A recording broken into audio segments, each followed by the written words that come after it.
अस्सलामु अलैकुम वरहमतुल्लाहि वबरकातुहू।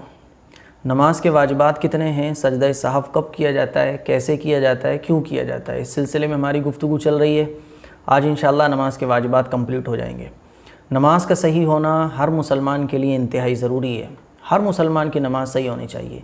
मेरी ये फ़िक्र है और कोशिश है, ऑफ़लाइन भी मैं कोशिश करता हूँ, कोर्स मैंने चला रखे हैं, अल्लाह का शुक्र है। ऑफ़लाइन भी लोगों की नमाज़ें ठीक करा रहा हूँ, ऑनलाइन भी मैं अपनी कोशिश कर रहा हूँ, अपनी हैसियत के मुताबिक, ताकत के मुताबिक आप लोगों की नमाज़ सही कराने की कोशिश कर रहा हूँ।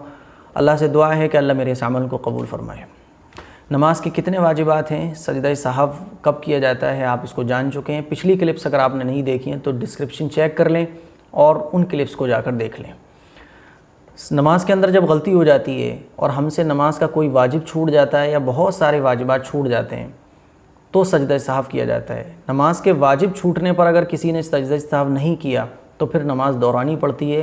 नमाज वाजिबुल इआदा होती है, यानी उसको दोबारा पढ़ा जाता है। लेकिन अगर सजदा सहव कर लिया तो फिर दोहराने की ज़रूरत नहीं पड़ती है। तो नमाज के वाजिबात जो हैं वो आप लोगों की खिदमत में मैं अर्ज़ कर रहा हूँ। कल जो मैंने आप लोगों को बताया था वो मैं दोहरा दूँ कि फ़र्ज़ नमाज़ों की तीसरी और चौथी रकात के अलावा तमाम नमाज़ों की हर रकात में सूरह फातिहा पढ़ना। फ़र्ज़ नमाज़ों की तीसरी और चौथी रकात के अलावा तमाम नमाज़ों की हर रकात में सूरह फातिहा पढ़ना। समझ रहे हैं आप। दूसरा मैंने वाजिब आपको बताया था, फ़र्ज़ नमाज़ों की पहली 2 रकातों में और वाजिब और सुन्नत की और नफल नमाज़ों की तमाम रकातों में सूरह फातिहा के बाद कोई सूरत पढ़ना। फ़र्ज़ नमाज़ों की पहली 2 रकातों में और फ़र्ज़ नमाज़ों के अलावा सुन्नत, नवाफिल, वित्र तमाम नमाज़ों में सूरह फातिहा के बाद कोई सूरत मिलाना, ये भी वाजिब है। तीसरा वाजिब है सूरह फातिहा को सूरत से पहले पढ़ना। हम जब नमाज़ पढ़ रहे होते हैं, हमने सुबहानकल्लाह पढ़ी और सुबहानकल्लाह पढ़ने के बाद हमने सूरत शुरू कर दी, लीलाफ़ी कुरैशिन इलाफ़िहिम रिहलत शिताई वस्सैफ़। तो अब सजदा सहव हमें करना पड़ेगा। क्यों? क्योंकि सूरह फातिहा पहले पढ़ना ये वाजिब है और सूरह फातिहा के बाद सूरत मिलाना ये वाजिब है। समझ रहे हैं आप। यानी पहले स्टेप बाय स्टेप, पहले सूरह फातिहा पढ़ना, फिर सूरह फातिहा के बाद कोई सूरत मिलाना, ये वाजिब है। किसी ने अगर पहले सूरत पढ़ दी, बाद में सूरह फातिहा पढ़ ली तो फिर सजदा सहव करना पड़ेगा और नमाज कंप्लीट करना पड़ेगी। उसके बाद है क़िराअत और रुकू में और सजदों और रकातों में तरतीब कायम करना। तरतीब कायम करना मतलब ये कि देखिए तरतीब यानी स्टेप बाय स्टेप। अलहम्दु शरीफ पढ़ना, अलहम्दु शरीफ के बाद सूरत मिलाना, सूरत मिलाने के बाद रुकू करना, रुकू करने के बाद सजदे करना, सजदे करने के बाद फिर बैठना, फिर दूसरा सजदा करना, ये कहलाती है तरतीब।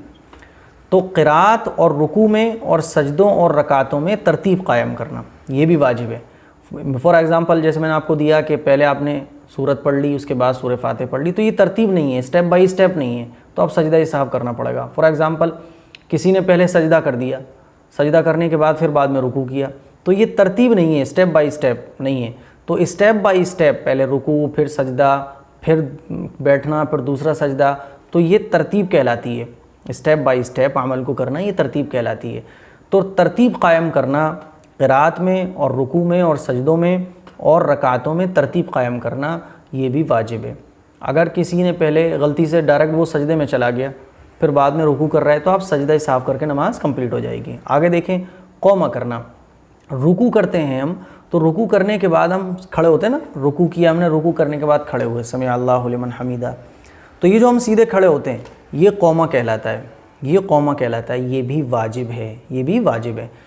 अब अगर कोई रुकू था, रुकू से खड़े होने के बाद उसने क़ौमा नहीं किया और रुकू से खड़े होने के बाद फ़ौरन सजदे में चला गया, तो क़ौमा मिस हो गया, इसको क़ौमा कहा जाता है। तो क़ौमा अगर मिस हो जाएगा तो सजदा सहव करना पड़ेगा। तो रुकू से खड़े होने के बाद सीधा खड़ा होना ये क़ौमा कहलाता है। समी अल्लाहु लिमन हमीदा, तो आप सीधे खड़े हो जाएं तो ये क़ौमा है, फिर उसके बाद सजदे में जाएं। तो अगर किसी से क़ौमा मिस हो जाए तब भी सजदा सहव होगा। आगे चलें, जलसा। जलसा किसको कहते हैं? एक सजदा, 2 सजदे होते हैं ना नमाज में, तो एक सजदा करने के बाद जब हम बैठते हैं तो वो कहलाता है जलसा। एक सजदा करने के बाद जब हम बैठते हैं, एक सजदा किया हमने, अल्लाहु अकबर, अब बैठ गए, तो ये जलसा कहलाता है। तो जलसा करना ये भी वाजिब है।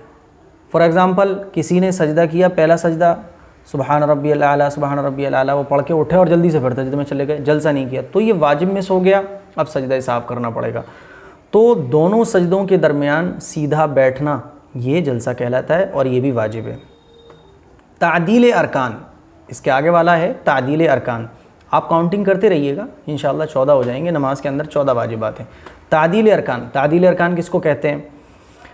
अच्छी तरह रुकू सजदे वगैरह को इत्मीनान के साथ अच्छी तरह अदा करना, ये भी तादील अरकान है। बाज़ लोगों को आपने देखा होगा कि रुकू बहुत जल्दी से करते हैं, जल्दी से रुकू किया, खड़े हो गए, फिर सजदे में चले गए, फिर सजदा कर लिया दूसरा। तो ये तादील अरकान यानी सुकून के साथ, इत्मीनान के साथ रुकू करना। कितना इत्मीनान के साथ? कि कम से कम 3 मरतबा तस्बीह पढ़ लें, सुबहान रब्बियल आला सुबहान रब्बियल आला सुबहान रब्बियल आला, कम से कम इतना होना चाहिए।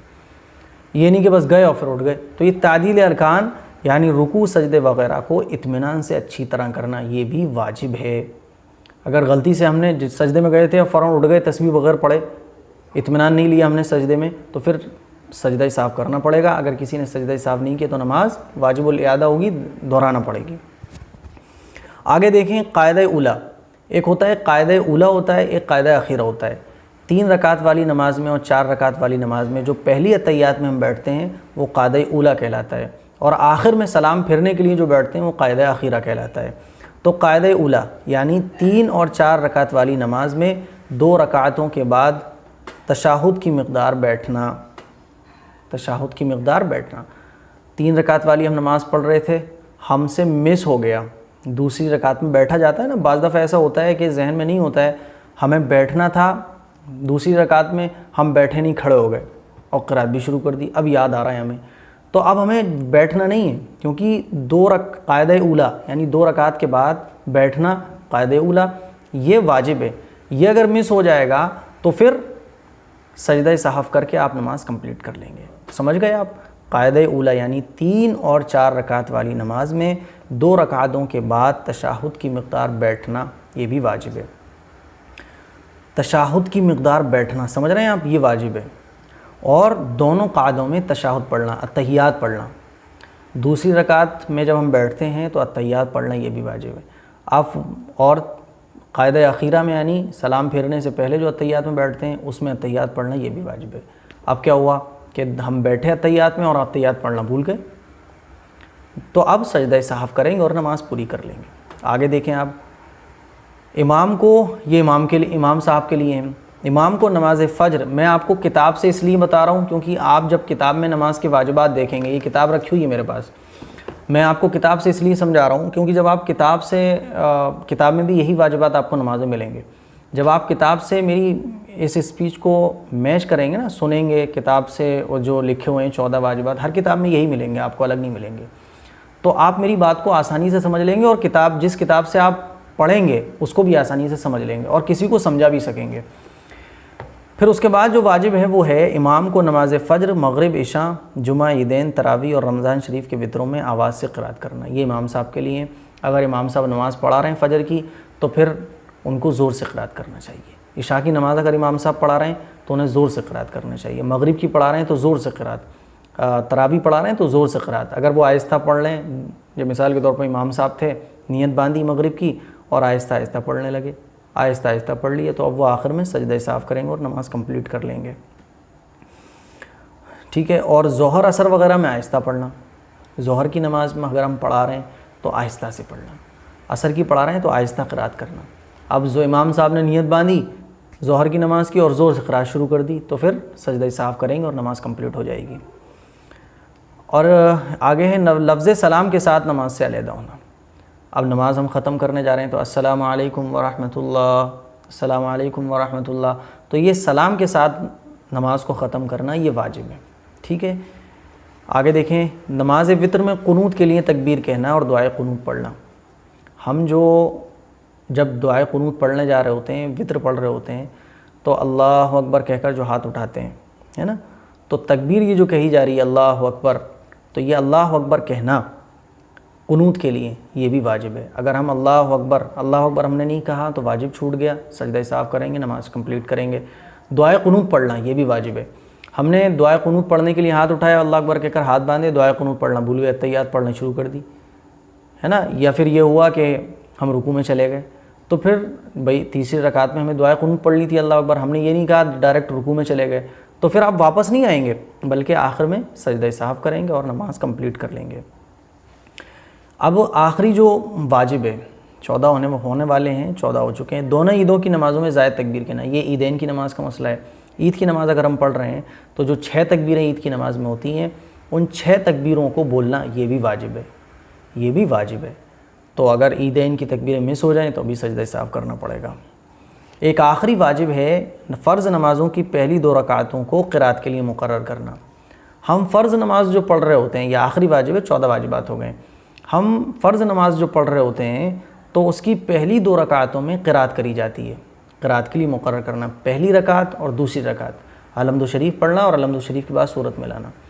अब पहली रकात में या दूसरी रकात में हमसे कुछ रह गया पढ़ने को तो सजदा सहव होगा, तीसरी रकात में अगर कुछ रह जाएगा तो सजदा सहव नहीं करना होगा। तो ये थे नमाज के वाजिबात।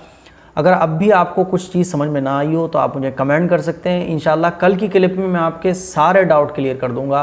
तो ये चीज़ें थी जो आज मैंने बताई, इनमें से अगर एक भी चीज़ मिस हो जाए या बहुत सारी चीज़ें मिस हो जाएं तो आप सजदा सहव करेंगे और नमाज़ कंप्लीट कर लेंगे।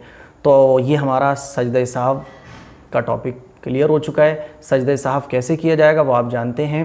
आखिरी रकात में जब हम अत्तहियात पढ़ लेंगे तो अत्तहियात पढ़ने के बाद सलाम फेरेंगे, अस्सलाम वालेकुम वरहमतुल्लाह, 2 सजदे करेंगे और 2 सजदे करने के बाद फिर अपनी नमाज़ पूरी कर लेंगे। ये सजदा सहव कहलाता है। तो अगर नमाज के अंदर कोई वाजिब मिस हो जाए या बहुत सारे वाजिबात मिस हो जाएं तो आप सजदा सहव करेंगे और सजदा सहव करने के बाद नमाज कंप्लीट कर लेंगे। मेरे भाइयों, मेरी ये फ़िक्र है कि आप हज़रात नमाज़ ठीक करें, अपने घरों में नमाज़ ठीक कराएं। पता होना चाहिए हर मुसलमान को कि ये नमाज की शर्तें हैं, ये नमाज के वाजिबात हैं, ये नमाज की सुन्नतें हैं। तो सुन्नतें जब छूटेंगी तो सजदे सहव नहीं करना है। नमाज का अगर फ़र्ज़ छूट गया तो नमाज दोहरानी पड़ेगी, सजदे सहव नहीं करना है। नमाज की अगर शर्तें छूटेंगी तो नमाज स्टार्ट ही नहीं होती है। नमाज का अगर कोई वाजिब छूटेगा या बहुत सारे वाजिबात छूट जाएँ तब सजदे सहव करना है, अदरवाइज़ सजदे सहव नहीं करना है। दुआओं की दरख्वास्त है, अपना ख्याल रखिएगा। अस्सलाम वालेकुम वरहमतुल्लाहि वबरकातुहू।